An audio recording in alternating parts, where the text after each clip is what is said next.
It really took a wonderful mentor one day who stopped into my office at 10 p.m. and he said, "Why are you still here?" I said, "I have all these emails." And he said, "We're not curing cancer.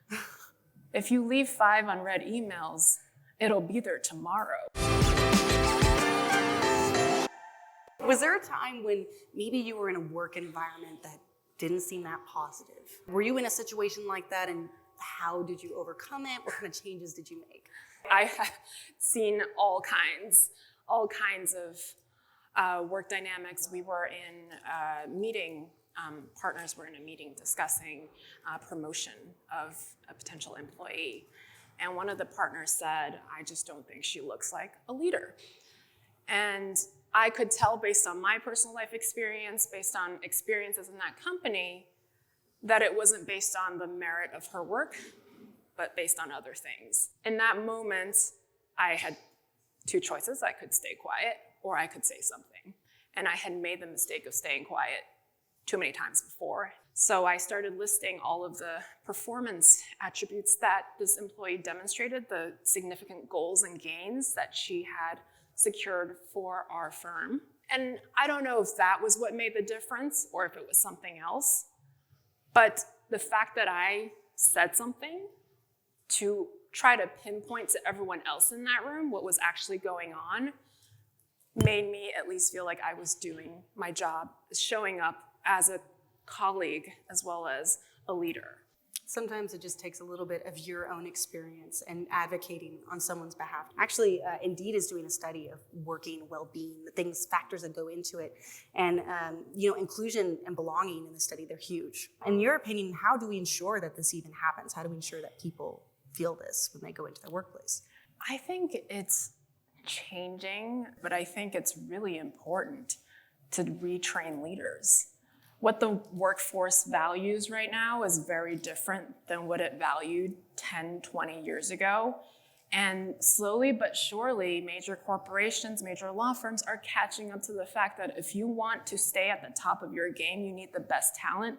And that talent has the pick of employers. And so you need to create this infrastructure where they feel invested in the workplace. They feel valued and they feel safe. Most of all, they feel like they can bring their personal selves into the office every now and then. Because without that, you're just not going to get the very best of the batch. So what I'm hearing is bring back casual Fridays, right? Pajamas at work? No. If you're looking for a new job and you don't have the Indeed mobile app, you're seriously missing out. Click the link below or search Indeed in the App Store. Well, Indeed's research also shows that stress is another leading factor in this. And so do you think it's more on an individual employee's plate to kind of manage their stress, or can they contribute to a less stressful work environment for all? What are your thoughts on this? If you're not stressed a little bit, it means you're probably bored and not being challenged. But if you're so stressed that you're not eating, that it's building up in your body and you're just working around the clock, not sleeping, then that is a different issue. And I know this from personal experience. It really took a wonderful mentor one day who stopped into my office at 10 p.m. and he said, "Why are you still here?" I said, "I have all these emails." And he said, "We're not curing cancer.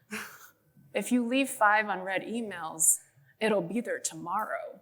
Right? That reminder really helps. So I think it's a balance of leadership sending the right messaging in and employees taking that in and integrating it into their lives. We can't talk about happiness without mentioning or bringing up compensation.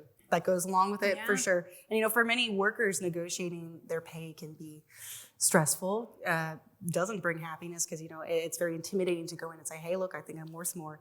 Absolutely. I mean, if you don't feel safe saying maybe we can have free coffee on Friday mornings, I don't think you're going to feel safe going into your boss's office and saying, "I deserve a raise," right? It goes hand in hand. But at the same time, I think the opacity in pay, how different employees of the same level may be paid very different amounts, that is something that management can fix. Management can be more transparent. And on this realm, I think it's important to also bring up implicit bias. I mean, research shows that across race and gender, there are just huge disparities that need to be addressed and still have yet to be looked at really critically. Do you think happiness and success actually go hand in hand when we're talking about this? Can you be successful without being happy? Is that even a possibility?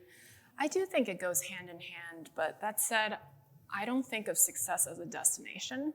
If we all look at ourselves as a constantly evolving creatures, which we all are, what was success for us yesterday, a year ago, 5 years ago, might be very different today, and that's how it should be. So I think it's natural for certain steps of that success journey for you to maybe confront unhappiness. And as long as that unhappiness is temporary and you feel agency to address it, whether that is bringing it up in your workplace or whether that is looking for a new job, that will carry you to a place where you should find happiness. So the overall arc should be happiness for success, but not always.